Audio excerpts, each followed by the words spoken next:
குருத்தோலை ஞாயிற்றுக்கிழமையினுடைய 1, 2, 3 காரியங்கள். அதுதான் இந்த செய்தியினுடைய தலைப்பு. The 1, 2 and 3 of Palm Sunday. அல்லேலூயா. பாம் சண்டே அல்லது குருத்தோலை ஞாயிறு என்று உலகமெங்கும் அறியப்படும் இந்த நாளில் 2000 வருஷங்களுக்கு முன்பு என்ன நடந்தது என்று 4 சுவிசேஷ புத்தகங்களிலும் என்ன நடக்கும் என்பதை பழைய ஏற்பாட்டில் சகரியா தீர்க்கதரிசன புத்தகத்திலும் அவரை பின்பற்றி வருகிறவர்கள் என்ன சொல்லி ஆர்ப்பரிப்பார்கள் என்று சங்கீதத்திலும் பரிசுத்த ஆவியானவர் எழுதி வைத்திருக்கிறார். சகரியா தீர்க்கதரிசன புத்தகம் 9வது அதிகாரம் 9வது வசனம் இப்படி சொல்லுகின்றது: சீயோன் குமாரத்தியே மிகவும் களிகூறு, எருசலேம் குமாரத்தியே கெம்பீரி, இதோ உன் ராஜா உன்னிடத்தில் வருகிறார், அவர் நீதி உள்ளவரும் இரட்சிக்கிறவரும் தாழ்மை உள்ளவரும் கழுதையின் மேலும் கழுதை குட்டியாகிய மரியின் மேலும் ஏறி வருகிறவருமாய் இருக்கிறார் என்று சகரியா 9:9 ஒரு தீர்க்க தரிசனம் இருக்கிறதை 2000 வருஷங்களுக்கு முன்பதாக ஆண்டவராகிய இயேசு கிறிஸ்து இந்த நாளிலே நிறைவேற்றி காண்பித்தார். இந்த நாள் துக்கம் ஆசரிக்கும் நாள் அல்ல. நாம் வாசிக்க கேட்ட வசனத்தின்படி இது களி கூறும் நாள். This is a day of rejoicing. இந்த நாள் கெம்பீரிக்கும் நாள் என்று வேதம் நமக்கு சொல்லுகின்றது. So what's so special about Palm Sunday? குருத்தோலை ஞாயிறின் விசேஷம் என்ன? குருத்தோலை ஞாயிற்றுக்கிழமையினுடைய விசேஷம் என்ன? What is so significant? What is so special about Palm Sunday? I'll tell you what is significant. It is the beginning of the countdown of the crucifixion of Jesus Christ. ஆண்டவராகிய இயேசு கிறிஸ்து சிலுவையில் அறையப்படுவதற்கு அந்த சம்பவத்தை குறித்து சொல்லப்பட்ட தீர்க்க தரிசனங்கள் நிறைவேறும் காரியங்களை துவக்கிவிடும் நாள்தான் இந்த குருத்தோலை ஞாயிற்றுக்கிழமை. And so that is what is so significant about this day. இந்த குருத்தோலை ஞாயிற்றுக்கிழமையினுடைய பிரத்யேகம், it is the beginning of the countdown of the crucifixion of Christ Jesus. இன்னும் 6 நாளுக்கு பிறகு இந்த இடத்துல நாம் திரும்ப கூடி வருவோம். அந்த நாளிலே நம்முடைய கர்த்தரும் நம்முடைய இரட்சகருமாகிய இயேசு கிறிஸ்துவினுடைய சிலுவை மரணத்தை தியானிப்போம், நினைவு கூறுவோம். மத்தேயு 21வது அதிகாரம் 5வது வசனம் இப்படி சொல்லுகின்றது: தீர்க்கதரிசியினால் உரைக்கப்பட்டது நிறைவேறும்படி இதெல்லாம் நடந்தது. அல்லேலூயா. தீர்க்கதரிசியினால் உரைக்கப்பட்டது நிறைவேறும்படி இதெல்லாம் நடந்தது. அல்லேலூயா. நம்முடைய வாழ்க்கையிலும் சில காரியங்கள் ஏன் நடக்கிறது என்ற கேள்விக்கு ஆண்டவர் மத்தேயு 21:5 சில நேரங்களில் பார்க்க சொல்லுவார். சில நேரங்கள் தான். சில நேரங்களில் ஏன் ஆண்டவரே இது நடக்கின்றது, நான் தவறு ஒன்றும் செய்யவில்லையே, நான் பிழை ஒன்றும் செய்யவில்லையே, இருந்தும் நேர் விபரீதமான காரியங்கள், நான் நினைப்பதற்கு நேர் விபரீதமான காரியங்கள் நடக்கிறது ஏன் என்று கேட்டால் ஆண்டவர் இந்த 21:5 உங்களுக்கும் காண்பிப்பாராக. உங்களை குறித்த தீர்க்க தரிசனங்கள் நிறைவேறும்படி இதெல்லாம் நடக்கின்றது. ஆமென். அல்லேலூயா. என்ன பாஸ்டர், நீங்கள் எவ்வளோ கஷ்டத்தில் இருக்கிற, நீங்கள் இப்படி தீர்க்க தரிசனம் நிறைவேறத்தான் இப்படியெல்லாம் நடக்குதுன்னு சொல்லிங்களேன்னு கேட்டால், we should be glad that there are prophecies about us. நம்மை குறித்து கூட தீர்க்க தரிசனங்கள் ஆண்டவர் வைத்திருக்கிறார் என்பதை குறித்து நாம் சந்தோஷப்படணும். ஆமென். Ultimately it is for the glory of God and for our good. நம்முடைய நன்மைக்காக, ஆண்டவருடைய நாமத்தின் மகிமைக்காக கடைசியிலே கர்த்தர் எல்லா தீமையை மாற்றி வரச் செய்வார். அல்லேலூயா.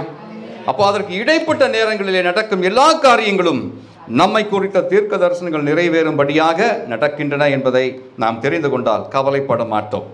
ஆமென் சொல்லுவீங்களா? That is a spiritual insight that a believer needs to have today.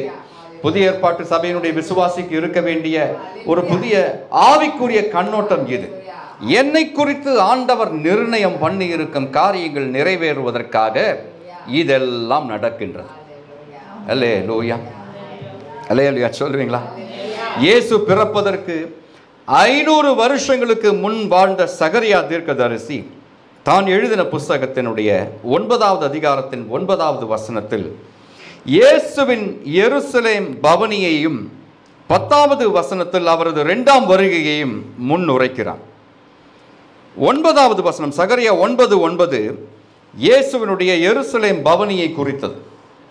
அதற்கு அடுத்த வசனம், உடனே அடுத்த வசனம் 9:10 ஆண்டவராகிய இயேசு கிறிஸ்துவனுடைய 2ஆம் வருகையை குறித்தது. அதை வாசிக்கும் பொழுது திடீரென்று ஒரு காலம் மாறுவதை நம்மால் கிரகிக்க முடியாது. சில நேரங்களிலே அப்படித்தான் ஆண்டவர் வசனங்களை எழுத தீர்க்கதரிசிகளுக்கு அனுமதி கொடுத்திருக்கிறார். But we have to infer, we have to decipher, we have to understand what God is saying there. ஆண்டவர் அந்த இடங்களிலே, அந்த வசன பகுதிகளிலே என்ன சொல்லுகிறார் என்பதை நாம் தெரிந்து கொள்ள வேண்டும். அதற்கு ஞானத்தின் ஆவியை என் மேலே ஊற்றும் என்று கேட்டால் கர்த்தர் அதை செய்வார். 10வது வசனம் இப்படி சொல்லுகின்றது. 9வது வசனம் பார்ப்போம். 9வது வசனத்தை வாசித்து விட்டேன், இருந்தாலும் வாசிப்போம். சீயோன் குமாரத்தியே மிகவும் களிகூர், எருசலேம் குமாரத்தியே கெம்பீரி. அதனால் தான் சொன்னேன், இன்னைக்கு துக்கம் ஆசரிக்கும் ஒரு நாள் அல்ல. Today is not the day of mourning. ஐயோ, ஆண்டவரை சிலுவையிலே அறையப் போகிறார்களே, இன்னும் 6 நாளைக்குள்ளாக ஆண்டவர் சிலுவையிலே மறித்து விடுவாரே என்று கவலைப்பட வேண்டிய தேவையில்லை. கர்த்தர் இன்று ராஜரீகம் செய்கிறார். கர்த்தர் உயிர் தெழுந்து விட்டார். அவர் திரும்ப வரப்போகின்றார். அதனாலே நம்பிக்கை உள்ளவர்களாக நாம இந்த நேரத்தில் ஆண்டவருடைய வசனத்தை தியானிக்க ஆயத்தமாகும். 10வது வசனம் இப்படி சொல்லுகின்றது. 10வது வசனத்தை போடுங்க. எப்பிராயீமன் என்று ரதங்களையும் எருசலேமன் என்று குதிரைகளையும் அற்றுப்போக பண்ணுவேன். யுத்தவில்லும் இல்லாமற் போகும். அவர் ஜாதிகளுக்கு சமாதானம் கூறுவார். அவருடைய ஆளுகை ஒரு சமுத்திரம் தொடங்கி மறு சமுத்திரம் வரைக்கும், நதி தொடங்கி பூமியின் எல்லைகள் பரியந்தமும் செல்லும் என்று கர்த்தர் காண்பிக்கிறதை பார்க்கிறோம். இஸ்ரவேலினுடைய எல்லைகளை ஆண்டவர் குறித்த பொழுதும் இது போன்ற ஒரு வசனத்தை சொன்னார். ஒரு சமுத்திரம் தொடங்கி மறு சமுத்திரம் வரைக்கும், நதி தொடங்கி பூமியின் எல்லைகள் பரியந்தம் இருக்கும் என்று இது போன்ற ஒரு வசனத்தை இஸ்ரவேலின் எல்லையை குறிப்பதற்கும் ஆண்டவர் உபயோகப்படுத்தினார். ஆமென் சொல்லுவீங்களா? ஆனால் இன்று பார்க்கும் பொழுது உலக வரைபடத்தில் இஸ்ரவேல் சின்ன ஒரு நாடாகவே இருக்கும். ஆனால் மேசியாவினுடைய அரசாட்சி வரும் அந்த நாளிலே, அந்த 1000 வருட அரசாட்சியில் இஸ்ரவேலுடைய எல்லைகள் எப்படி இருக்கும்? மேசியாவினுடைய ஆளுகை எங்கெல்லாம் செல்லுபடி ஆகுமோ அங்கெல்லாம் இஸ்ரவேலுடைய எல்லைகளும் இருக்கும்படியாக கர்த்தர் பார்த்து கொள்வார். ஆமென் சொல்லுவீங்களா? கர்த்தர் இதை நிறைவேற்றவே செய்வார். ஆமென். முதல் வருகையில் இயேசு கிறிஸ்து எப்படி வந்தார்? நீதி உள்ளவரும், சகரியா 9:9 பிரகாரமாக நீதி உள்ளவரும் இரட்சிக்கிறவரும் தாழ்மை உள்ளவருமாய் வந்தார் என்று சகரியா காண்பித்தான், முன்னுரைத்தான். அப்படியே ஆண்டவர் வந்தார். அவரை எப்படி அடையாளம் காண்பது? இது யூதர்களுக்கு எழுதப்பட்ட வசனம். சகரியா 9:9 யூதர்களுக்கு எழுதப்பட்ட வசனம். மேசியா என்று ஒருவர் வரப்போகின்றார். ஆண்டவருடைய பாரிசத்திலிருந்து, ஆண்டவருடைய வலது பாரிசத்திலிருந்து ஒருவர் பூமிக்கு வரப்போகின்றார். அவர் எப்படி இருப்பார், அவருடைய குணம் எப்படிப்பட்டது என்பதை காண்பிக்க இந்த வசனத்தை சகரியா எழுதுகிறார். அவரை எப்படி அடையாளம் காண்பது என்பதைத்தான் கழுதையின் மேலும் கழுதை குட்டியாகிய மரியின் மேலும் ஏறி வருகிறவருமாய் இருக்கிறார் என்று சகரியா எழுதி வைத்திருக்கிறார். அவரை எப்படி அடையாளம் காண்பது? This is the sign that this man is the Messiah that you have been waiting for. நீங்கள் காத்துக்கொண்டிருந்த மேசியா என்பவர் இந்த மனுஷனே என்று காண்பிப்பதற்கு ஆண்டவர் இந்த அடையாளத்தை எருசலேமிலே, இஸ்ரவேலிலே வைத்தார். இயேசு தம்முடைய 2ஆம் வருகையில் சகரியா 9:10 பிரகாரமாக யுத்தங்களை ஓய பண்ணுகிறவராக இருப்பார். ஜாதிகளுக்கு சமாதானம் கூறுகிறவராக இருப்பார். பூமி முழுவதையும் ஆளுகை செய்கிறவராயும் இருப்பார். நான் சொல்லும்போது கொஞ்சம் முன்னாடி சொன்னேன், அவருடைய ஆட்சி, அவருடைய ஆளுகை எங்கெல்லாம் செல்லுபடியாகுமோ என்று சொன்னேன். அதனால் எல்லா இடங்களிலும் அவருடைய ஆட்சி செல்லாது என்று நினைக்கக்கூடாது. எங்கெல்லாம் அவருடைய கரம் நீட்டப்பட்டிருக்குமோ அங்கெல்லாம் அவருடைய செங்கோல் இருக்கும். அல்லேலூயா, அவருடைய அதிகாரம் இருக்கும். ஆமென் சொல்லணும். அந்த நாளில் அவருடைய 2ஆம் வருகையில் நம்பிக்கையுடைய சிறைகளை ஆண்டவர் அரணுக்கு திரும்பச் செய்வார். ரெட்டிப்பான நன்மைகளை தருவார். இது கர்த்தருடைய வாக்குத்தத்தம். ஆமென். அல்லேலூயா. All the prisoners of hope will be returned to their fortress. And God will do something good for them. God will give a double goodness to them என்று கர்த்தருடைய வசனம் சொல்லுகின்றது. இப்போ ஒரு ஜெபம் செய்யணும். உம்முடைய முதல் வருகையில் நீர் நீதி உள்ளவரும் இரட்சிக்கிறவரும் தாழ்மை உள்ளவருமாய் வந்தீர் என்பதை விசுவாசிக்கவும், உம்மை ஏற்றுக்கொண்டு உம்முடைய அடுத்த வருகையிலே உம்மை காணவும் உமோடு கூட ஆட்சி செய்யவும் எங்களுக்கு கிருபை தருவீராக. இயேசுவின் நாமத்தில் ஆமென். ஆமென் சொல்லுவீங்களா? குருத்தோலை ஞாயிறோடு தொடர்புடைய ஒரு வார்த்தை, 2 நிறுத்தங்கள், 3 பதில்கள் என்னவென்று இன்று பார்க்க போகின்றோம். And that's why I said the 1, 2 and 3 of Palm Sunday. குருத்தோலை ஞாயிறோடு தொடர்புடைய ஒரு வார்த்தை, 2 நிறுத்தங்கள், 3 பதில்கள் என்னவென்று பார்க்க கர்த்தர் நம்மை நடத்துவாராக. ஆமென் சொல்லுவீங்களா? 118வது சங்கீதம் தீர்க்க தரிசனமான ஒரு வசன பகுதி. அந்த சங்கீதத்தில் 22, 23 வசனங்கள் இப்படி சொல்லுகின்றது: வீடு கட்டுகிறவர்கள் ஆகாதென்று தள்ளின கல்லே மூலைக்கு தலைக்கல் ஆயிற்று. The stone that the builders refused has become the headstone of the corner. 23வது வசனம் இப்படி சொல்லுகின்றது: அது கர்த்தராலே ஆயிற்று, அது நம்முடைய கண்களுக்கு ஆச்சரியமாயிருக்கிறது. அல்லேலூயா. இது கர்த்தரால் ஆயிற்று என்பதனாலே நம்முடைய கண்களுக்கு இது ஆச்சரியமாயிருக்கிறது என்று சங்கீதக்காரன் எழுதுகிறான். அல்லேலூயா. குருத்தோலை ஞாயிறு நமக்கு தரும் பாடங்களில் ஒன்று இதுதான். அசட்டை பண்ணப்பட்டவரே ஆண்டவர். அல்லேலூயா. அதுதான் வீடு கட்டுகிறவர்கள் ஆகாதென்று தள்ளின கல். இஸ்ரவேலர்கள் மேசியா இவர் என்று சகரியா 9:9 தீர்க்க தரிசனம் அவர்களுடைய கண்களுக்கு முன்பதாக நிறைவேறின பொழுதும் ஆண்டவரை மேசியாவாக இரட்சகராக ஏற்றுக்கொள்ளாமல் இந்த கல் எங்களுக்கு உதவாது என்று எந்த கல்லை தள்ளினார்களோ அந்த கல்லை என்னுடைய தேவன் மூலைக்கு தலைக்கல்லாய் மாற்றி இருக்கிறார். ஆமென் சொல்லுவீங்களா? அல்லேலூயா. அந்த காரியம் கர்த்தரால் ஆயிற்று. God did. Jesus did nothing to ascertain his authority while he was on the earth. ஆண்டவராக இயேசு கிறிஸ்து பூமியில இருந்த நாட்களில் தான் மேசியா என்று நிரூபிப்பதற்காக எந்த ஒரு பிரத்யேக முயற்சியையும் எடுத்துக்கொள்ளவில்லை. தம்முடைய அதிகாரத்தை நிலைநாட்டுவதற்காக யாரையும் கட்டாயமாக வற்புறுத்தி தம்மை பின்பற்றி வர செய்யவில்லை. He could have done that, but he didn't do it. Hallelujah. அவர் அதை செய்யவில்லை, பிதாவாகிய தேவன் அதை அவருக்காக செய்தார். அது கர்த்தராலே ஆயிற்று. அது நம்முடைய கண்களுக்கு ஆச்சரியமாயிருக்கிறது. எனக்கு பிரியமானவர்களே, நீங்கள் நினைக்கும் காரியம் நடக்கவில்லை என்பதினாலே நீங்கள் இதுவரைக்கும் போட்ட திட்டங்களை எல்லாம் ஒதுக்கிவிட்டு புதிய திட்டங்களை எடுத்து இப்பொழுது என்னுடைய முயற்சி வாய்க்கும் என்று நீங்கள் நினைக்கும் காரியம் அல்ல. இந்த காரியத்தை என்னால் நடத்த முடியாது. இதை ஆண்டவருடைய கைகளிலே, அவருடைய கைகளிலே பொறுப்பாக ஒப்புக் கொடுக்கிறேன். என்னுடைய வேலை இதற்காக ஜெபிப்பது மட்டுமே.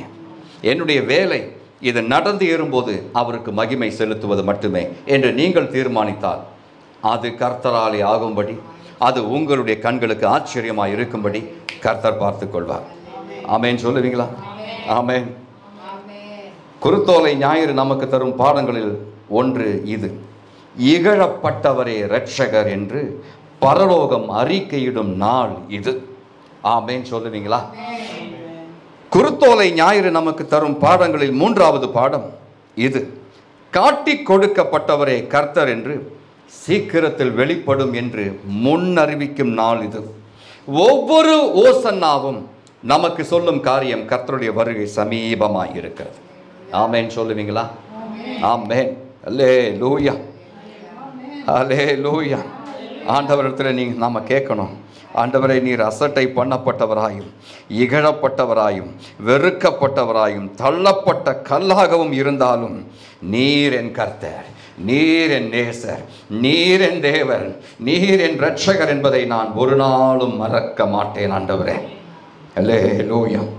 மறப்பது மட்டுமல்ல, என்னுடைய நாவிலே அந்த சாட்சி எல்லா நாட்களும் இருக்கும்படியும் கர்த்தர் கிருபை செய்வீராக. ஆமென். குருத்தோலை ஞாயிறன்று அதிகமாக சபைகளில் முழங்கும் ஒரு சத்தம் உண்டு, ஒரு வார்த்தை உண்டு. அதுதான் ஓசன்னா. ஓசன்னா என்றால் என்னவென்று 118வது சங்கீதத்தில் 25வது வசனம் நமக்கு காண்பிக்கின்றது. What is ஹோசன்னா? ஓசன்னா என்றால் என்ன, அதனுடைய அர்த்தம் என்ன என்று 118:25 நமக்கு காண்பிக்கின்றது. 118:25 இப்படி சொல்லுகின்றது: கர்த்தாவே இரட்சியும், கர்த்தாவே காரியத்தை வாய்க்க பண்ணும். சேவ் நவ் ஓ லார்ட் என்பதுதான் ஓசன்னா. சேவ் நவ் ஓ லார்ட், இப்பொழுது இரட்சியும் ஆண்டவரே, இப்பொழுது எங்களை இரட்சியும் ஆண்டவரே என்பதனுடைய அராமியம் வார்த்தை தான் ஓசன்னா. அல்லேலூயா. அப்பொழுது ஓசனா என்ற அந்த வார்த்தை, அந்த ஒற்றை வார்த்தை, அந்த ஒன்று, அல்லேலூயா, குருத்தோலை ஞாயிற்றன்று நாம் தியானிக்கும் அந்த முதல் காரியம், the one of Palm Sunday is this. The one of Palm Sunday is Hosanna. ஓசன்னா. ஓசன்னா என்றால் என்ன? கர்த்தாவே இரட்சியும், கர்த்தாவே காரியத்தை வாய்க்க பண்ணும்.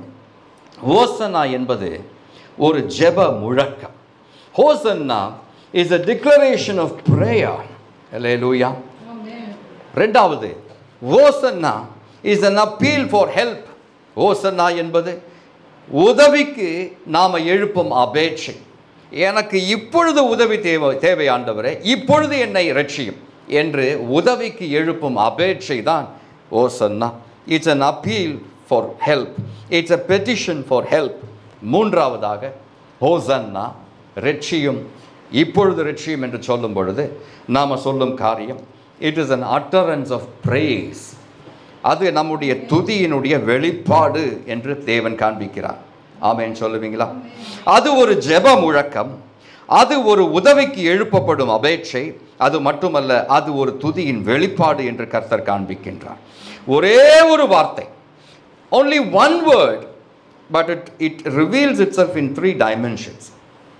3 பரிமாணங்களில் அந்த ஒற்றை வார்த்தை தன்னையே நமக்கு வெளிப்படுத்துகிறதை பார்க்கிறோம். ஒற்றை வார்த்தை 3 நிலைகளில் வருவதை ஒருவேளை நாம் அதிகம் பார்த்திருக்க மாட்டோம். ஆனால் இன்னும் ஒரு ஒற்றை வார்த்தை உண்டு. அது 3 நிலைகளில் அல்ல, எத்தனை நிலைகளில் வேண்டுமென்றாலும் தன்னை வெளிப்படுத்தும். அந்த ஒற்றை வார்த்தை என்ன தெரியுமா? இயேசு. அல்லேலூயா. இயேசு, நீர் தேவனுடைய குமாரனா என்று சந்தேகப்படும் நிலையிலும் ஆண்டவர் சொல்லுகிறார், நீர் சொல்லுகிறபடிதான். அல்லேலூயா. அவர் அதிகாரத்தை நிலைநிறுத்த வேறு எதையுமே செய்ய வேண்டிய தேவையில்லை. செங்கோலை கையில் எடுத்துக்கொண்டு கிரீடத்தை சூடிக்கொண்டு பிலாத்துவின் முன்பாக ஒரு க்ஷணத்தில் அவர் வெளிப்பட்டு போயிருக்கலாம். அவனுக்கு அப்படி ஒரு காட்சியை, தரிசனத்தை கொடுத்திருக்கலாம். But he didn't do it. அவர் சொன்ன ஒற்றை வார்த்தை, நீ சொல்லுகிறபடிதான். ஆமென். ஆமென் சொல்லுவீங்களா? One word, 3 different meanings. Hosanna is a declaration of prayer. Hosanna is an appeal for help. And Hosanna is also an utterance of praise. கைகளை உயர்த்தி சொல்லணும், ஓசன்னா. அல்லேலூயா. நான் எப்பொழுதுமே உங்களிடத்தில் கேட்கும் காரியம், அல்லேலூயா சொல்லுங்கள் என்று சொல்லுவேன். ஆனால் இன்று கேட்கிறேன், ஓசன்னா என்று சொல்லுங்க. ஆமென். ஓசன்னா. Praise God for the day of Hosanna. அல்லேலூயா. ஆண்டவரே, என்னுடைய வாழ்க்கையிலும் ஓசன்னா ஜெபமாக, துதியாக, அபேட்சையாக வருடத்தில் ஒரே ஒரு நாள் மட்டுமல்ல, எல்லா நாட்களும் எழும்ப செய்வீராக ஆண்டவரே. ஹோசன்னா. கைகளை உயர்த்தி சொல்லுங்க, வாயை திறந்து சொல்லுங்க, ஹோசன்னா. ஆமென். ஹோசன்னா. ஆமென். ஹோசன்னா. அல்லேலூயா. அல்லேலூயா. The 2 stops of Palm Sunday. குருத்தோலை ஞாயிறினுடைய 2 நிறுத்தங்கள்.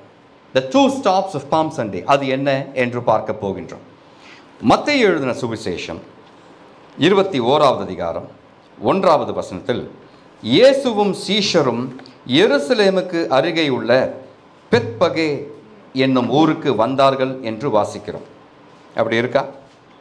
நாம் வாசிக்க கேட்ட வசன பகுதி மத்தேயு 21:1 நான் இப்பொழுது வாசிக்கிறேன். மத்தேயு 21:1. அவர்கள் எருசலேமுக்கு சமீபமாய் சேர்ந்து ஒலிவ மலைக்கு அருகான பெத்பகேயுக்கு வந்தபோது இயேசுவானவர் சீஷருள் 2 பேரை நோக்கி என்று உங்களுடைய வேதாகமத்திலும் இருக்கும். பெத்பகேயு. இயேசு கிறிஸ்து எருசலேமுக்கு வரும் முன் பெத்பகேயு என்ற ஊருக்கு வந்து சேர்கிறார். அங்கே தாம் சீஷர்களை பார்த்து, உங்களுக்கு எதிரே இருக்கும் கிராமத்துக்கு போய் அங்கே கட்டியிருக்கும் கழுதையையும் குட்டியையும் அவிழ்த்து கொண்டு வரும்படி சொல்கிறார். எருசலேம் ஒரு பட்டணம். அந்த பட்டணத்தில் இருக்கும் ஒரு மலை தான் ஒலிவ மலை, மவுண்ட் ஆஃப் ஆலிவ்ஸ். அந்த மவுண்ட் ஆஃப் ஆலிவ்ஸ்னுடைய ஒரு பகுதியில் பெத்பகேயு என்னும் ஒரு கிராமமும், இன்னொரு பகுதியில் பெத்தானியா என்னும் ஒரு கிராமமும் இருக்கிறது. இந்த பெத்பகேயு என்னும் கிராமத்திற்கும் பெத்தானியா என்னும் கிராமத்திற்கும் இடையே இருக்கும் இடைவெளி வெறும் 800 மீட்டர் தான், 800 மீட்டர்ஸ். மிகவும் அருகருகே இருக்கும் கிராமங்கள். ஆண்டவருடைய சுவிசேஷத்திலே பெத்பகேயு பெத்தானியா என்று ரெண்டுமே சில இடங்களிலே சேர்ந்து வருகிறதை பார்க்க முடியும். அதனாலே 2 ஊர்களும் ஒரு ஊர் என்று நினைத்து வரக்கூடாது. ரெண்டுமே 2 வெவ்வேறு ஊர்கள். எருசலேமுக்கு வெளியிலே பெத்பகேயு, எருசலேமுக்கு மிக அருகிலே பெத்தானியா, இப்படி 2 ஊர்கள். ஆனால் இயேசு கிறிஸ்து எருசலேமுக்குள்ளே தான் பிரவேசிக்க வேண்டும். தீர்க்க தரிசனம் எங்கே நிறைவேற வேண்டும்? எருசலேமில் நிறைவேற வேண்டும். எப்படி நிறைவேற வேண்டும்? சகரியா 9:9 படி கழுதை குட்டியாகிய மரியின் மேலே ஏறி அவர் எருசலேமுக்குள் பிரவேசித்து பவனி வர வேண்டும். அது யூதர்களுடைய கண்களை திறக்கும் என்று தேவன் இயேசு கிறிஸ்து எதிர்பார்த்து காத்து கொண்டிருக்கிறார். அல்லேலூயா. ஆனால் அதற்கு முன்பதாக அவர் செய்ய வேண்டிய ஒரு காரியம் இருந்தது. he had to arrange the vehicle. அவர் பயணிக்க வேண்டிய அந்த மிருகத்தை அவர் ஆயத்தம் பண்ண வேண்டியிருந்தது. அதனாலே பெத்பகேயுவிலே கொஞ்ச நேரம் அவர் நிற்கிறதை பார்க்கிறோம். The first stop Jesus took before he came to Jerusalem was in Bethphage. அவர் எருசலேமுக்குள் பிரவேசிப்பதற்கு முன்பதாக அவர் நின்ற இடங்களில் ஒன்று பெத்பகே. அல்லேலூயா. பெத்பேஜ். அல்லேலூயா. கிரேக்க மொழியிலே பெத்பேஜ் meant house of unripe figs. கிரேக்க மொழியில தான் புதிய ஏற்பாடு எழுதப்பட்டிருக்கிறது. கிரேக்க மொழியில பெத்பகே என்ற ஊருக்கு பொருள் என்ன என்று பார்த்தால் அது பழுக்காத அத்திக்காயினுடைய வீடு. அல்லேலூயா. அத்திப்பழம்னா பழுத்துட்டுன்னு அர்த்தம். பழுக்காத அத்திக்காயினுடைய வீடு, ஹவுஸ் ஆஃப் அன்ரைப்பன்ட் ஃபிக்ஸ், அதுதான் பெத்பேஜ். பழுக்காத அத்திக்காய்களின் வீடு பெத்பகேயு. பழுக்காத அத்திக்காய்களை உண்ண முடியாது, அப்படியே உண்டாலும் அது செரிக்காது. இந்த பெத்பகேயுவை ஆண்டவர் ஒரு சிம்பலாக நமக்கு அங்கு வைக்கிறார். The first stop of Jesus before he entered Jerusalem is Bethphage என்று பார்த்தோம். பழைய ஏற்பாட்டிலே வரும்பொழுது ஆண்டவருக்கு பிரயோஜனம் இல்லாதவர்களை ஆண்டவர் ஒரு பிரத்யேக ஒரு வசன தொடரினாலே ஒரு 3 வார்த்தைகளினாலே விவரிக்கிறதை பார்க்க முடியும். ஆண்டவருக்கு பிரயோஜனம் இல்லாதவர்களை பார்த்து இவர்களை திருப்பி போடாத அப்பம் என்று ஓசியா தீர்க்க தரிசன புஸ்தகம் 7:8 வாசிக்கிறோம். Hosea 7:8 says, these people, these Ephraimites are a half-baked bread. திருப்பி போடாத அப்பம். அல்லேலூயா. புரியுதா உங்களுக்கு? திருப்பி போடாத அப்பத்தை நீங்கள் புசிக்க முடியாது. அதை உண்டாலும் அது உங்களுக்கு செரிமானம் ஆகாது. இது பழைய ஏற்பாட்டில். புதிய ஏற்பாட்டில் பெத்பகேயு நமக்கு காண்பிக்கும் காரியம், it is a house of unripened figs. Hallelujah. Ephraim is a half-baked bread due to its association with the Gentiles. Ephraim in that state is useless to God. Ephraim அந்நிய ஜனங்களோட கலந்து இருப்பதினாலே எப்ராயிமை பார்த்து ஆண்டவர் சொல்லுகிறார், எப்ராயிமே நீ திருப்பி போடாத அப்பம். Hallelujah. Your bread all right, but you are a half-baked bread. நீ அப்பம் இல்லை என்று கர்த்தர் சொல்லவில்லை, நீ அப்பம் தான், ஆனால் நீ திருப்பி போடாத அப்பம். அல்லேலூயா. பெத்பகேயுவை பார்த்து ஆண்டவர் சொல்லுகிறார், நீ அத்தி மரம்தான், நீ அத்தி பழம்தான், அத்திப்பழமாக உனக்கு நேரம் இருக்கிறது, ஆனால் இப்பொழுது நான் வந்து நிற்கும் இந்த வேளையிலே உன்னை நான் உண்ண முடியாது. ஏனென்றால் you are the house of unripened fig. அல்லேலூயா. அல்லேலூயா சொல்லுவீங்களா? Bethphage is a New Testament equivalent of half-baked bread. புதிய ஏற்பாட்டில் திருப்பி போடாத அப்பம் என்ற வார்த்தைக்கு கிட்டத்தட்ட அதே ஒரு அர்த்தத்தை கொடுக்கும் ஒரு வார்த்தை தான் Bethphage. It's a house all right. அதை வீடு இல்லை என்று கர்த்தர் சொல்லவில்லை, அது வீடு தான். ஆனால் அந்த வீடு எப்படிப்பட்ட வீடு? It's a house of unripened figs. It is useless to the hungry soul. பசித்திருக்கும் ஆத்துமாவுக்கு அது பிரயோஜனம் தராதது என்று கர்த்தர் காண்பிக்கிறார். ஆமென் சொல்லுவீங்களா? மத்தேயு 21வது அதிகாரம் அதனுடைய 17வது வசனத்திலே நாம் இப்படி வாசிக்கிறோம். அவர்களை விட்டு நகரத்திலிருந்து புறப்பட்டு பெத்தானியாவுக்கு போய் அங்கே ராத்தங்கினார். அப்படி இருக்கா? 21:17. அவர்களை விட்டு நகரத்திலிருந்து, அதாவது எருசலேமிலிருந்து ஆண்டவர் புறப்பட்டு பெத்தானியாவுக்கு போய் அங்கே ராத்தங்கினார். Hallelujah. God did not choose to sleep over in Bethphage. He chose to sleep over in Bethany. பெத்தானியாவிலே நான் உறங்க வேண்டும், அங்கே ராத்தங்க வேண்டும் என்று கர்த்தர் தீர்மானித்து நகரத்திலிருந்து புறப்பட்டு பெத்தானியாவுக்கு போகிறார். நான் சொன்னேன், பெத்பகேயுவுக்கும் பெத்தானியாவுக்கும் இடையே இருக்கும் இடைவெளி 800 மீட்டர் தான், 1 கிலோமீட்டர் கூட கிடையாது. ஆண்டவர் இதற்கு முன்பதாக எங்கிருந்து புறப்பட்டு வந்தார் என்றால் உங்களுக்கு அதனுடைய காரியம் விளங்கும். எருசலேமுக்கு கழுதையின் மேலே, கழுதை குட்டியின் மேலே ஏறி பவனி வருவதற்காக, தீர்க்க தரிசனத்தை நிறைவேற்றுவதற்காக, அதற்கு முந்தின அதிகாரத்தில், மத்திய 20 அதிகாரத்தில் நீங்கள் வாசித்து பார்த்தால் தெரியும், ஆண்டவர் எரிகோவிலிருந்து புறப்பட்டு வருகின்றார். He came from Jericho. எரிகோவிலிருந்தே அவரை பின்பற்றி வந்த ஒரு திரள் கூட்டமும் அவரோடு கூட எருசலேமுக்குள்ளே பிரவேசிக்க ஆயத்தமாய் இருக்கிறது. எரிகோவிலிருந்து எருசலேமுக்குள்ள தூரத்தை நீங்கள் கணக்கிட்டு பார்த்தால் 45 kilometre. 45 kilometers Jesus traveled from Jericho to Jerusalem, but he stopped at Bethphage to give an order. தீர்க்க தரிசனத்தை நிறைவேற்றுவதற்காக பெத்பகேயுவிலே நின்று ஒரு கட்டளையை புறப்படுவிக்கிறார். கழுதை குட்டி வருகிறது, அதன் மேலே ஏறி எருசலேமுக்குள் பவனி வருகிறார், தேவாலயத்திற்குள் போகிறார், அங்கே சிலரை குணப்படுத்துகிறார், அங்கே பிரதான ஆசாரியரை பார்த்து சில காரியங்களை பேசுகிறார். அதற்கு பிறகு அங்கிருந்து ஆண்டவர் வெளியே வருகிறார். நகரத்திலேயே தங்கி இருக்கலாம், ஆனால் எருசலேமிலே தங்க அவருக்கு விருப்பம் இல்லாமல் பெத்தானியாவுக்கு போகிறதை பார்க்கிறோம். அல்லேலூயா. அதுதான் 21:17. அவர்களை விட்டு நகரத்திலிருந்து புறப்பட்டு பெத்தானியாவுக்கு போய் அங்கே ராத்தங்கினார் என்று பார்க்கிறோம். ஏன் பெத்தானியாவிலே ராத்தங்கினார்? யோவான் 12வது அதிகாரம் 1-2 வசனங்களை எடுத்து வாசித்தால் அங்கே நமக்கு காரியம் புலப்படும். பஸ்கா பண்டிகை வர 6 நாளைக்கு முன்னே இயேசு தாம் மரணத்திலிருந்து எழுப்பின லாசரு இருந்த பெத்தானியாவுக்கு வந்தார். உடனே ஆண்டவர் பெத்தானியாவில் லாசருடைய வீட்டிலே ராத்தங்கினார் என்று நினைத்து விடக்கூடாது. ஏனென்றால் அடுத்த வசனம் சொல்லுகிறது, அங்கே அவருக்கு விருந்து பண்ணினார்கள். மார்த்தாள் பணிவிடை செய்தால், லாசருவும் அவருடனே கூட பந்தி இருந்தவர்களில் ஒருவனாய் இருந்தார். மத்தேயு 26வது அதிகாரம் 6-7 வசனங்களை நீங்கள் வாசித்து பார்த்தால் அந்த பெத்தானியாவில் ஆண்டவர் ராத்தங்கின வீடு யாருடையது என்று உங்களுக்கு புலப்படும். மத்தேயு 26:6-7 வசனங்கள். ஒரு ஸ்திரீ விலையேற பெற்ற பரிமள தைலம் உள்ள வெள்ளைக்கல் பரணியை கொண்டு வந்து அவர் போஜன பந்தியில் இருக்கும்போது அந்த தைலத்தை அவர் சிரசின் மேல் ஊற்றினார் என்று பார்க்கிறோம். அதற்கு முந்தின வசனம் சொல்லுகிறது, இயேசு பெத்தானியாவில் குஷ்டரோகியாயிருந்த சீமோன் வீட்டில் இருக்கையில். அல்லேலூயா, அல்லேலூயா சொல்வீங்களா? அல்லேலூயா.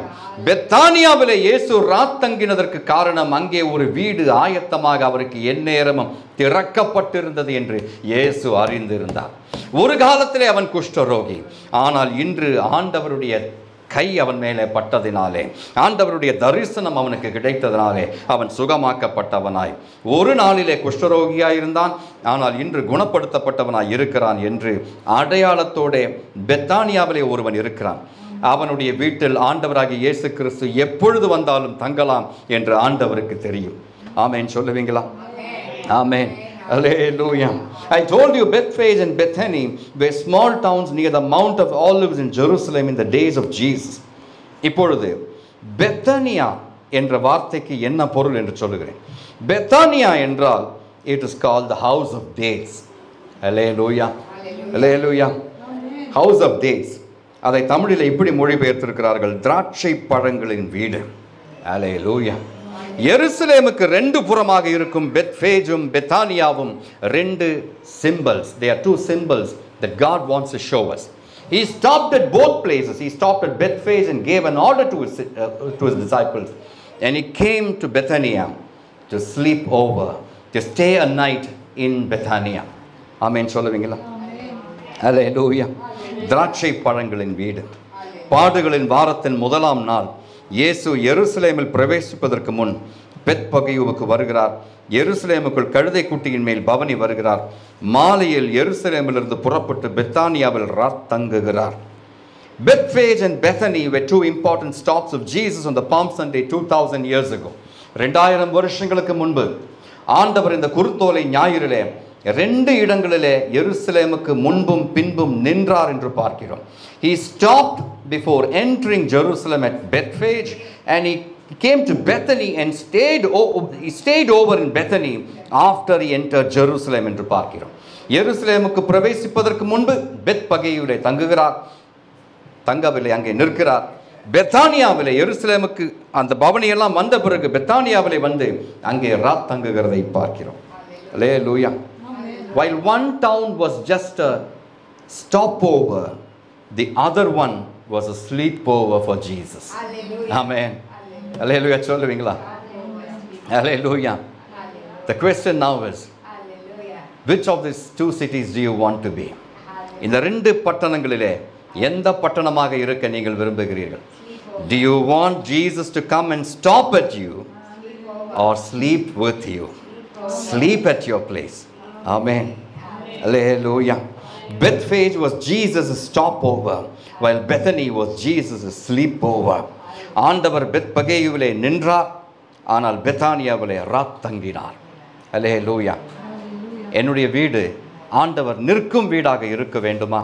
ஆண்டவர் தங்கும் வீடாக இருக்க வேண்டுமா? அதுதான் இந்த குருத்தோலை ஞாயிறிலே பரிசுத்த ஆவியானவர் நம்மை பார்த்து கேட்கும் கேள்வி. How do you want your ministry to be?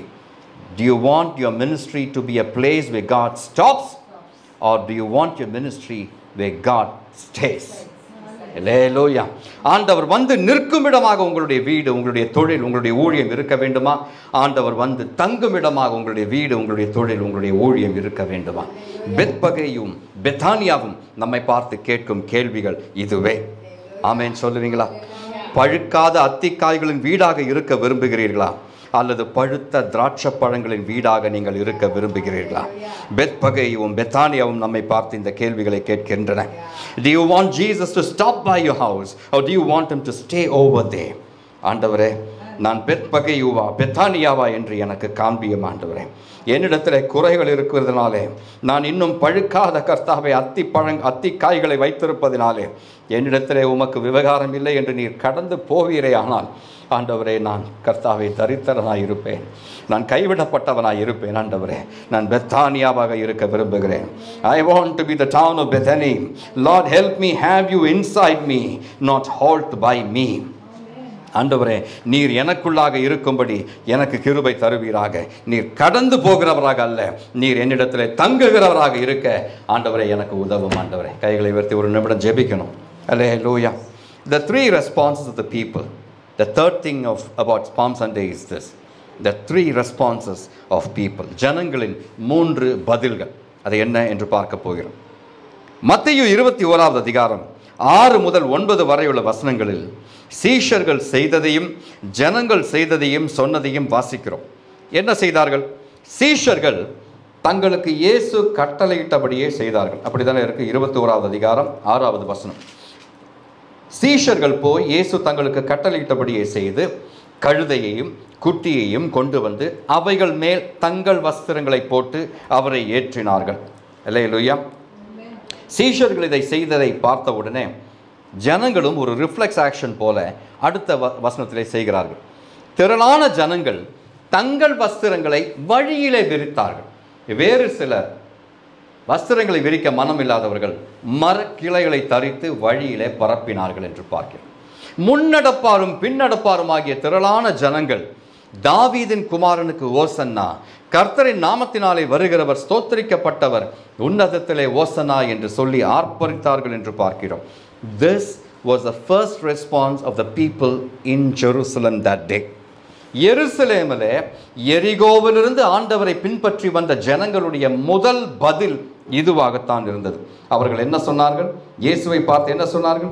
தாவீதின் குமாரனுக்கு ஓசன்னா, கர்த்தரின் நாமத்தினாலே வருகிறவர் ஸ்தோத்தரிக்கப்பட்டவர், உன்னதத்திலே ஓசன்னா என்று சொல்லி ஆர்ப்பரித்தார்கள் என்று பார்க்கிறோம். இது சகரியா தீர்க்க தரிசன புஸ்தகம் 9வது அதிகாரத்தினுடைய 9வது வசனத்தினுடைய தீர்க்க தரிசன நிறைவேறுதல்.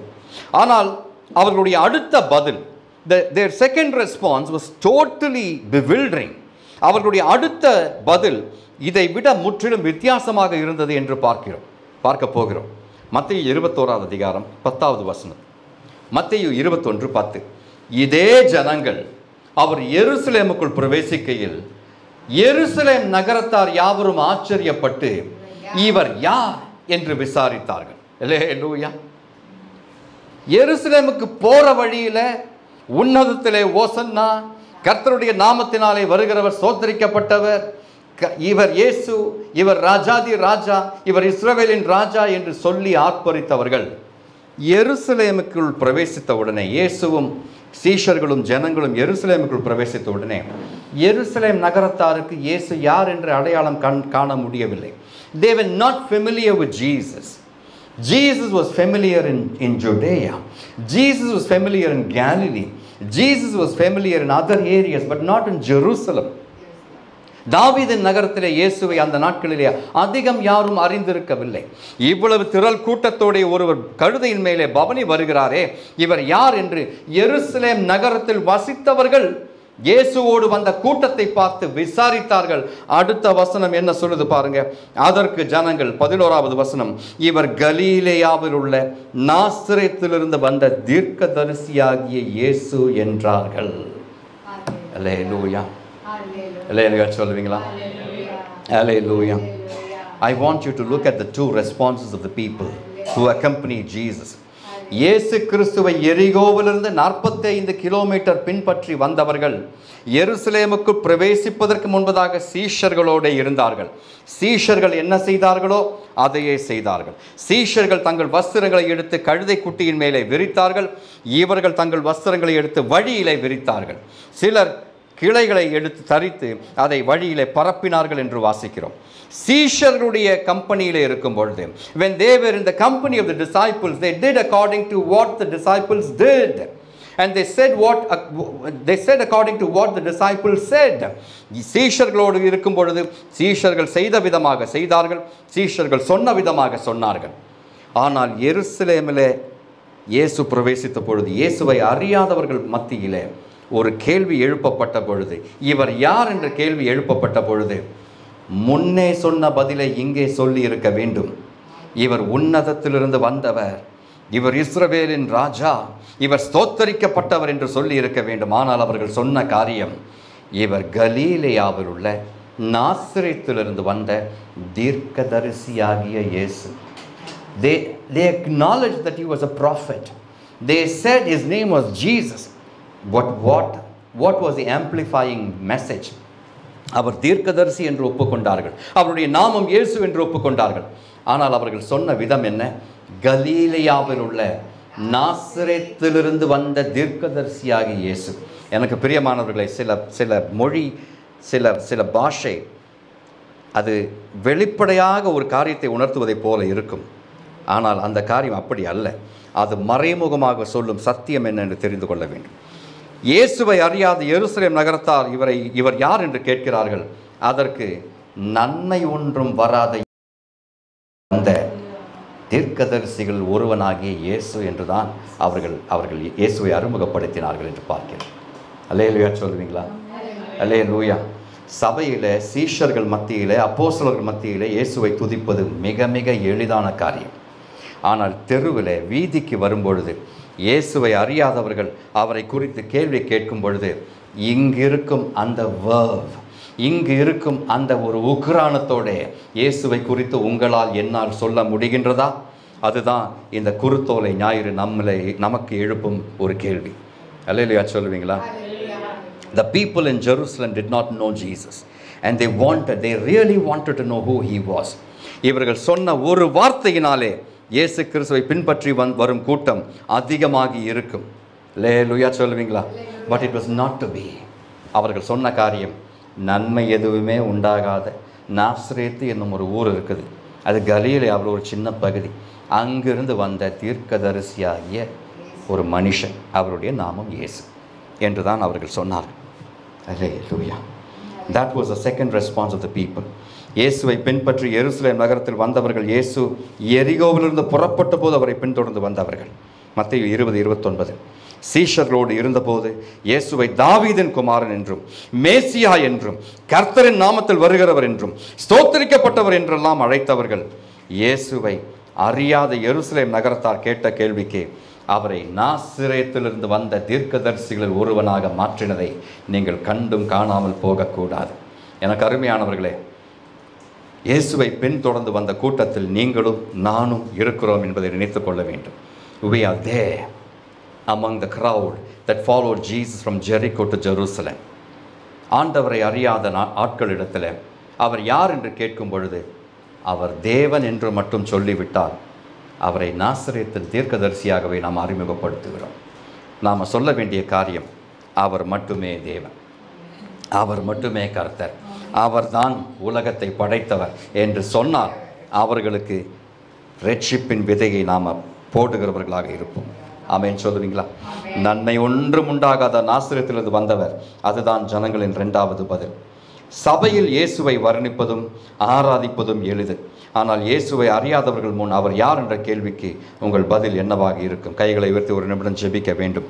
ஆண்டவரே, உம்மை அறியாதவர்கள் முன்பாகவும் உம்மை கர்த்தரும் தேவனும் இரட்சகர் என்று அறிக்கை செய்ய கிருபையும் தைரியமும் எனக்கு தருவீராக.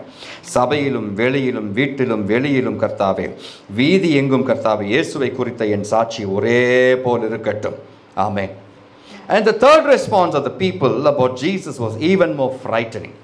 The ஜனங்கள் இதோடு கூட நிறுத்தவில்லை. இயேசுவை குறித்து அவர்கள் இன்னும் ஒரு காரியத்தை சொன்னார்கள்.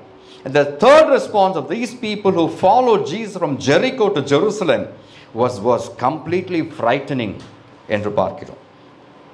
அவர்கள் மத்தேயு 27:22, Matthew 27:22, பிலாத்து அவர்களை நோக்கி, பிலாத்து யாரை நோக்கி? அவர்களை நோக்கி. அவர்கள் யார் என்று சொல்லுகிறேன். அவர்களை நோக்கி, கிறிஸ்து என்னப்பட்ட இயேசுவை நான் என்ன செய்ய வேண்டும் என்று கேட்டான். அவனை சிலுவையில் அறைய வேண்டும் என்று எல்லாரும் சொன்னார்கள். அந்த வசனம் நீங்கள் அப்படி தான் இருக்கும் பாருங்கள். என்று எல்லாரும் சொன்னார்கள் என்று வேதம் சொல்லுகிறது. அல்லேலூயா சொல்லுவீங்களா? இயேசுவை சிலுவையில் அறைய வேண்டும் என்று பிரதான ஆசாரியர் மட்டும் சொல்லவில்லை, சங்கத்தார் மட்டும் சொல்லவில்லை, இயேசுவை பொய்யனாக காண்பிப்பதற்காக எரிகோவிலிருந்து அழைத்து கொண்டு வந்த பொய் சாட்சிகள் மட்டும் சொல்லவில்லை. இயேசுவை சிலுவையில் அறைய வேண்டும் என்று எல்லாரும் சொன்னார்கள் என்று சொல்லப்படும் பொழுது அந்த எல்லாரும் என்ற கூட்டத்தில் இருந்தவர்கள் யார் என்று சொல்லுகிறேன். எல்லாரும் என்ற கூட்டத்தில் இருந்தவர்கள் பிரதான ஆசாரியரும் மூப்பரும் அவர்களோட வந்த பொய் சாட்சிகளும் எரிகோவிலிருந்து இயேசுவை பின்பற்றி வந்தவர்களும் எருசலேம் நகரத்தார் சேர்ந்த கூட்டமும் தான் என்பதை தெரிந்து கொள்ள வேண்டும். அல்லேலூயா. மத்தேயு அதை அழகாக எழுதி வைக்கிறான். எல்லாரும் சொன்னார்கள். பிரதான ஆசாரியர் மட்டும் சொல்லலை, இயேசுவை விரோதித்தவர்கள் மட்டும் சொல்லலை, இயேசுவை பின்பற்றி 45 கிலோமீட்டர் நடந்து வந்தவர்களும் இப்பொழுது சொல்லுகிறார்கள். 5வது நாளிலே சொல்லுகிறார்கள், அவனை சிலுவையில் அறையும். என்ன நடந்தது? What happened in those 5 days? Hallelujah. பிலாத்துவுக்கு முன்பதாக குற்றம் சுமத்தப்பட்டவராக இயேசு கிறிஸ்து நிற்கும் பொழுது இந்த ஜனங்கள் 5 நாட்களுக்கு முன்பதாக அவரை மேசியா என்று அழைத்தவர்கள் எருசலேம் நகரத்திலே வந்த பொழுது நகரத்தார் கேட்ட கேள்விக்கு அவரை தீர்க்கதரிசி என்று சொன்னவர்கள் இப்பொழுது சொல்லுகிறார்கள், அவன் கொடிய குற்றவாளி, அவனை சிலுவையில் அறையும். ஹல்லேலூயா, ஹல்லேலூயா. சீஷர்களோடு இருந்தபோது அவரை ஸ்தோத்திரிக்கப்பட்டவர் என்றும், இயேசுவை அறியாத எருசலேம் நகரத்தார் முன் அவரை நன்மை இல்லாத ஊரிலிருந்து வந்த ஒரு தீர்க்கதரிசி என்றும் சொன்னவர்கள் இயேசுவை விரோதிக்கிறவர்கள் கூட்டத்தில் வந்து சேர்ந்த பொழுது அவனை சிலுவையில் அறையும் என்று சொல்லும் அளவுக்கு அவர்களுடைய அன்பும் விசுவாசமும் நன்றியும் இருந்தது என்று வேதம் காண்பிக்கிறது. அவ்வளோதான் அவங்களுடைய விசுவாசம், அவ்வளோதான் அவங்களுடைய அன்பு, அவ்வளோதான் அவங்களுடைய நன்றி என்று மத்தேயு காண்பிக்கிறான். ஹல்லேலூயா. எனக்கு பிரியமானவர்களே, அந்த கூட்டத்தில் நீங்களும் நானும் இருக்கிறோம். நமக்காகத்தான் இயேசு கிறிஸ்து சிலுவையிலே மரித்தார். சிலுவையில் அவனை அறையும் என்று சொன்ன எல்லாரும் என்ற கூட்டத்தில் நீங்களும் நானும் இருக்கிறோம். ஹல்லேலூயா. 3 இடங்களில் 3 வெவ்வேறான பதில்கள், 3 சூழ்நிலைகளில் குணங்களை வெளிப்படுத்தின ஜனங்கள். Is that who we are? இப்படித்தான் நாமும் இருக்கிறோமா? சபைக்குள்ளே வரும்பொழுது நல்ல சாட்சி, அந்த சிஸ்டரை போல ஆராதிக்க யாருமே இல்லை. அந்த பிரதரை போல வசனத்தை விளக்க யாருமே இல்லை என்று நம்மை குறித்து சொல்லுகிறவர்கள், இயேசுவை அறியாத எருசலேம் நகரத்தாரை போன்ற ஜனங்கள் இவர் யார் என்று கேட்கும் பொழுது, அவர் உங்கள் தெய்வம் மாதிரி ஒரு தெய்வம் என்று சொல்லுபவர்களாக நாம் இருக்கிறோமா? இல்லை அவர்தான் தேவன் என்று உரத்த சத்தத்திலே சொல்லுவோமா? இயேசுவை விரோதிக்கிறவர்கள் கூட்டத்தில் நாம் வந்து சேரும் பொழுது அவர்களுடைய ஆவி நம்மை பற்றி கொண்டு அவர்கள் சொல்ல விரும்பும் காரியத்தை அவர்களிலும் உரத்த சத்தத்தில் நாம் சொல்லுகிறோமா? அவனை சிலுவையில் அறையும், அவனிலே நன்மை ஒன்றும் இல்லை. எதற்காக இவரை பின்தொடர்ந்து வந்தீர்கள்? இவருக்காக எதற்காக உங்கள் வஸ்திரங்களை வழியிலே விரித்தீர்கள்? எதற்காக இவரை ஸ்தோத்திரிக்கப்பட்டவர் என்று ஒரு நாள் சொன்னீர்கள்? இப்பொழுது இவரை சிலுவையில் ஒப்புக் கொடுக்கவா? ஆண்டவர் நம்மை பார்த்து இந்த கேள்விகளை கேட்கிறார். மத்தேயு 10வது அதிகாரம் 33வது வசனம், மேத்யூ 10:33 இப்படி சொல்லுகின்றது, மனுஷர் முன்பாக என்னை மறுதலிக்கிறவன் எவனோ அவனை நானும் பரலோகத்தில் இருக்கிற என் பிதாவின் முன்பாக மறுதலிப்பேன் என்று இயேசு சொன்னதை நினைவிலை வைத்துக் கொள்வோம். If you deny Jesus before people, God will deny you before angels. அதில் எந்த மாற்று கருத்தும் உங்களுக்கு இருக்கவே வேண்டாம். அல்லேலூயா. சிலர் இடத்துல ஊழியம் செய்ய வேண்டும் வாங்கள் என்று சொன்னால் எதற்கு பாஸ்டர் என்று கேட்பார். நம்முடைய தேவன் நமக்கு, அவர்களுடைய தெய்வங்கள் அவர்களுக்கு என்று சொல்லும் அளவுக்கு தான் உங்கள் விசுவாசம் இருக்கிறது என்றால், எனக்கு பிரியமானவர்களே, நீங்கள் ஏற்கனவே இயேசுவை மறுதலித்து விட்டீர்கள். அல்லேலூயா. எரேமியா 12:5, ஒவ்வொரு சூழ்நிலையிலும் நம்முடைய சுபாவம் மாறிக்கொண்டிருக்கிறது என்றால் எரேமியா 12:5 நமக்கு நினைப்பூட்டும் ஒரு காரியம் உண்டு. எரேமியா 12:5 இப்படி சொல்லுகிறது, நீ காலாட்களோட ஓடும் போதே உன்னை இளைக்க பண்ணினார்கள், ஆனால் குதிரைகளோட எப்படி சேர்ந்து ஓடுவாய்? சமாதானம் உள்ள தேசத்திலேயே நீ அடைக்கலம் தேடினால் யோர்தான் பிரவாகித்து வரும்போது நீ என்ன செய்வாய் என்று ஆண்டவர் நம்மை பார்த்து கேட்கின்றார். எனக்கு பிரியமானவர்களே, இதற்கு பதில் நாம் சொல்லியே ஆக வேண்டும். 1 கொரிந்தியர் 11:31 வாசிப்போம். 1 Corinthians chapter 11:31, நம்மை நாமே நிதானித்து அறிந்தால் நாம் நியாயம் தீர்க்கப்படும். அல்லேலூயா. அல்லேலூயா சொல்லுவீங்களா? அல்லேலூயா. ஆண்டவர் என்று நம்மை பார்த்து கேட்கும் கேள்வி, ஓசன்னா உன்னுடைய வாழ்க்கையிலே ஜெப முழக்கமாக மட்டுமல்ல, அது ஒரு துதியின் அடையாளமாகவும் இருக்குமா? அது உதவிக்கு என்று வரும் அபேட்சையாகவும் இருக்குமா? கர்த்தர் நம்மை பார்த்து கேட்கிறார். That is the one thing about Palm Sunday that God wants to know about us.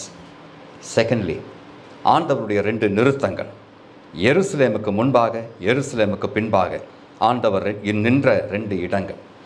பெத்பகேயுவிலே நின்றார், பெத்தானியாவிலே தங்கினார். ஆண்டவர் நம்மை பார்த்து கேட்கிறார், உன் வீட்டிலே ஆண்டவர் வந்து கடந்து போக வேண்டுமா, வந்து ராத்தங்க வேண்டுமா? உன்னுடைய வீடு பெத்பகேயுவா பெத்தானியாவா? பழுக்காத அத்திக்காய்கள் உள்ள வீடா உன்னுடைய வீடு, அல்லது பழுத்த நல் திராட்சை பழங்கள் உள்ள வீடா? அல்லேலூயா. அல்லேலூயா. இது ஆண்டவர் நம்மை பார்த்து கேட்கும் 2வது கேள்வி. 3வதாக ஆண்டவர் நம்மை பார்த்து கேட்கிறார், சீஷர்கள் எப்பொழுதும் உன்னோடு கூட இருந்தால் மட்டுமே உன்னுடைய சாட்சி வெளியே வருமா? உன்னுடைய துதி வெளியே வருமா? நீ நல்ல சாட்சியாக இருக்க முடியுமா? இயேசுவை அறியாத ஜனங்கள் மத்தியிலே ஆண்டவர் உன்னை கொண்டு போனால் 10 1 11 என்று இயேசுவை குறித்து நீ சொல்லுவாயா? இயேசுவை விரோதிக்கும் கூட்டத்தில் நீ வந்து சேர்ந்தால் அவர்களுடைய ஆவி உன்னை தொற்றிக்கொள்ளுமா? அவர்கள் சொல்லுவதைப் போலவே அவனை சிலுவையில் அறையும் என்று நீயும் சேர்ந்து சொல்லுவாயா? ஆண்டவர் இன்று நம்மை பார்த்து கேட்கும் 3வது கேள்வி இதுதான். இந்த குருத்தோலை ஞாயிறு 3 கேள்விகளை நமக்கு முன்பாக வைத்திருக்கிறது. இந்த கேள்விக்கு பதில் சொல்லாமல் ஆண்டவருடைய சமூகத்தில் போய் நாம் நிற்கவே முடியாது. ஆண்டவரிடத்தில் நான் சொல்லணும், ஆண்டவரே, நேற்று இருந்ததை விட இன்று என்னுடைய விசுவாசத்தை வர்த்திக்க பண்ணும் ஆண்டவரே. நேற்று இருந்ததை விட என்னுடைய பொருத்தனைகள் அதிகமாகட்டும் ஆண்டவரே. நேற்று இருந்ததை விட என்னுடைய சாட்சி இன்று 10 மடங்கு பெருகட்டும் ஆண்டவரே. நேற்று இருந்ததை விட என்னுடைய உதார குணம் எல்லாருக்கும் தெரியும்படி பெருகட்டும் ஆண்டவரே. நான் நன்மை செய்கிறவன் என்பதை பரலோகம் அறிந்து கொள்ளட்டும் ஆண்டவரே. நான் நன்றி உள்ளவன் என்று எல்லா இடங்களிலும் என்னை குறித்து சாட்சி சொல்லப்படட்டும் ஆண்டவரே. தலை போனாலும் என்னுடைய ஆண்டவர் கிறிஸ்து என்பதை அறிக்கை செய்ய சீஷர்கள் மத்தியிலும், இயேசுவை அறியாதவர்கள் மத்தியிலும், இயேசுவை விரோதிப்பவர்கள் மத்தியிலும் எனக்கு கிருபை தருவீராக ராஜா. ஆமென். அல்லேலூயா சொல்வீங்களா? I don't want you to stop over. I want you to stay over at my place, Lord. ஆண்டவரே, நீர் நின்று கடந்து போகிறவராக அல்ல, வந்து ராத்தங்குகிறவராக என்னுடைய வாழ்க்கை, என்னுடைய வீடு, என்னுடைய சபை, என்னுடைய ஜெபம், என்னுடைய ஊழியம் இருக்க என்னை உம்முடைய கரங்களில் ஒப்புக் கொடுக்கிறேன். ஓசனா என்னுடைய ஜெபமாக இருக்கும், என்னுடைய துதியாக இருக்கும், என்னுடைய அபேட்சையாக இருக்கும். இயேசுவின் நாமத்திலே ஆமென், ஆமென்.